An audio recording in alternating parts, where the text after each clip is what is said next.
JBN, we keep you informed. Coming up in the news today, Fadda Romie remains in hospital nursing gunshot wounds. Patient commits suicide at Savlamar Hospital. Aberdeen students that organize protest facing expulsion. Trump nominates Arizona businessman Donald Tapia as U.S. ambassador to Jamaica. Lenny Bob murdered in Vineyard Town. St. Catherine police probe attempt in registration of baby. University students called for better security after body found on campus. St. Catherine police probe attempt in registration of baby. University students call for better security after body found on campus. Cop freed in 15-year murder case.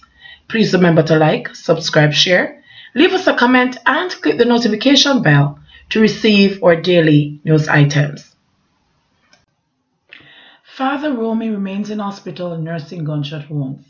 Well-known corporate area music producer and the sound system operator Ernest Brathwaite remains in hospital nursing gunshot wounds. Mr. Brathwaite is more popularly known as Fadda Romie. He was shot and injured by gunmen on Sunday near his music studio in Havendale, St. Andrew. An attempt was reportedly made by robbers to take the music producer's gold chain from him. Mr. Brathwaite eluded his attackers, but was shot in the upper region of the body. He is in stable condition. Brathwaite is the owner of Exodus Nuclear Sound System. He is considered to be influential in some sections of Red Hills and Mannings Hill Roads in St. Andrew, and over the years has been immortalized in songs by dancehall DJs including Baby Sham and the Vibes Cartel.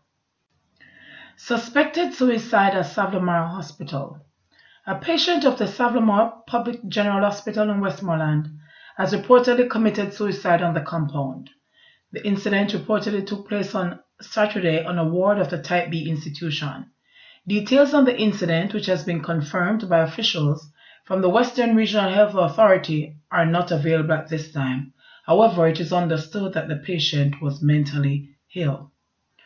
Protest inciting students at Aberdeen High facing possibility of expulsion. Several students at the Northern St. Elizabeth-based Aberdeen High School are facing the possibility of expulsion for allegedly inciting 2 days of protest last week. A short while ago, acting principal Nelisa Ashley Brooks declined to speak on the issue. "Excuse me, miss, have a good day," she said, before the call to her cell phone was disconnected.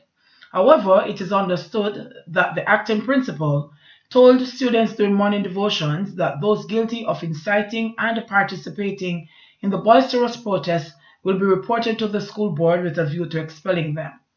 The protest began on Thursday after the students were advised to wear their uniform to sports day on Friday and to take along other clothes in which to compete.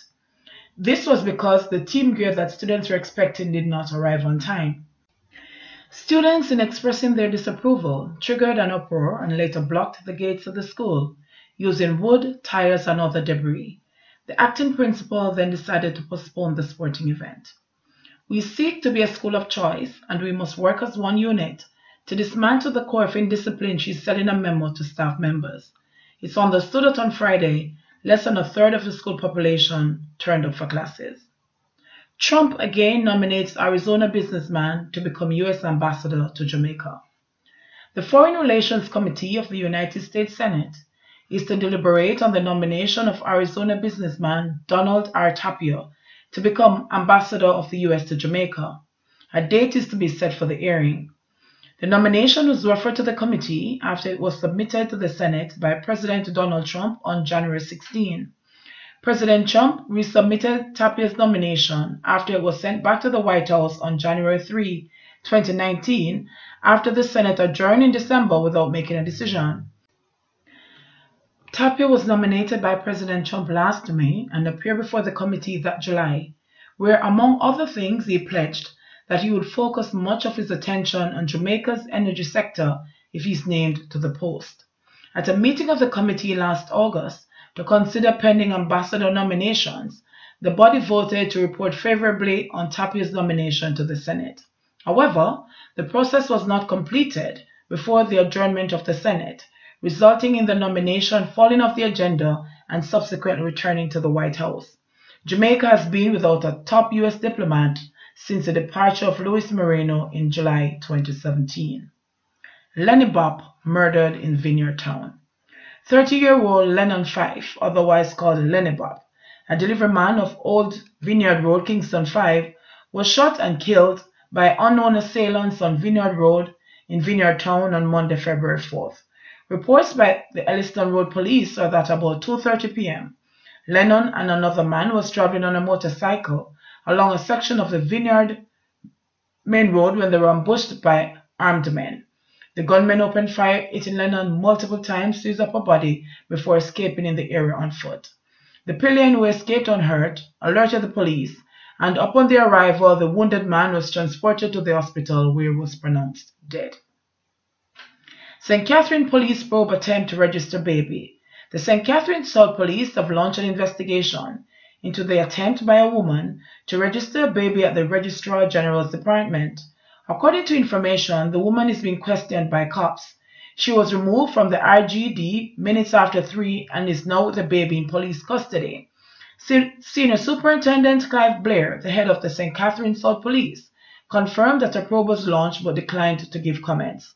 Asked if the matter is related to the newborn who went missing from the Victoria Jubilee Hospital last month, Blair declined to comment. Under government policy, if a child was born at the hospital, an officer registers the baby at bedside.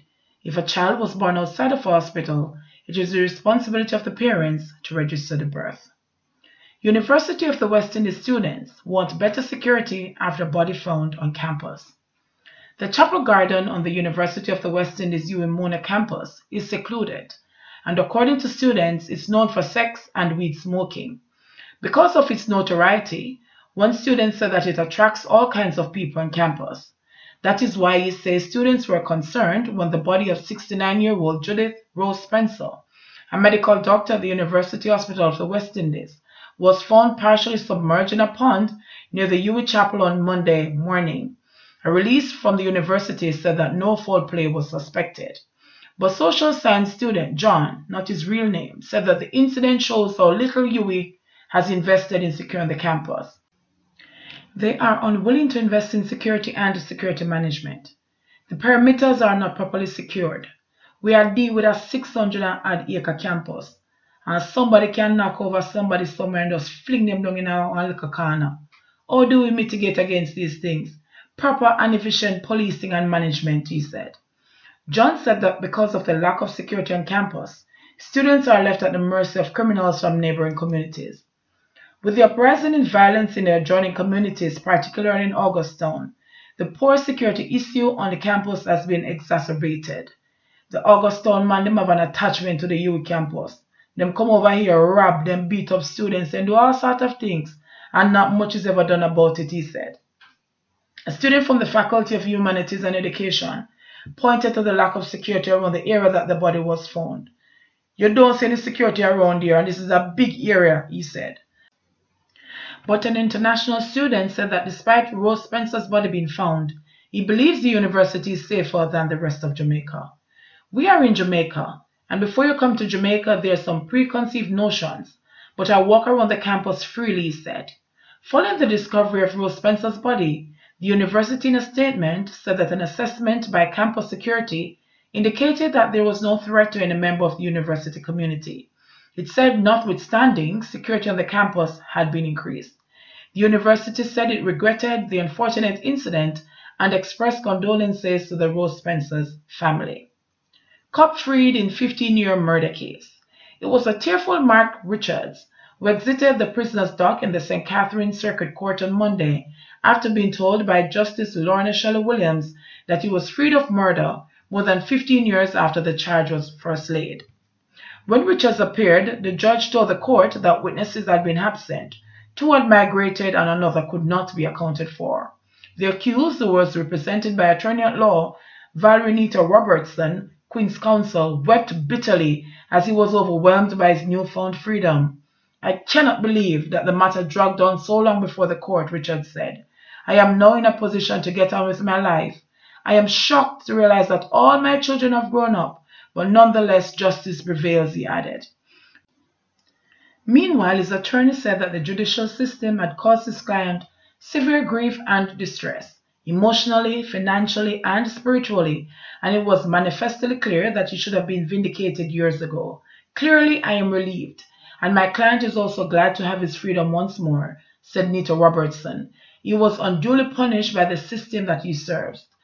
Allegations are that on October 26, 2003, Richards, a police corporal, was on duty in Spanish Town, St. Catherine, when he signaled a car with Andrew Wilson, a 24-year-old laborer of Spanish Town, on board to stop. The vehicle sped away and was chased onto Fairfield Road. The court was told that a shootout ensued between the cop and the persons inside the car. When the shooting subsided, Wilson was found with gunshot wounds before succumbing to his injuries later. An investigation was conducted, and the Office of the Director of Public Prosecutions ruled that Richards be charged with murder. He has made more than 50 court appearances and has maintained his innocence throughout the case. JBN, we keep you informed. Please remember to like, subscribe, share, leave us a comment, and click the notification bell to receive our daily news items.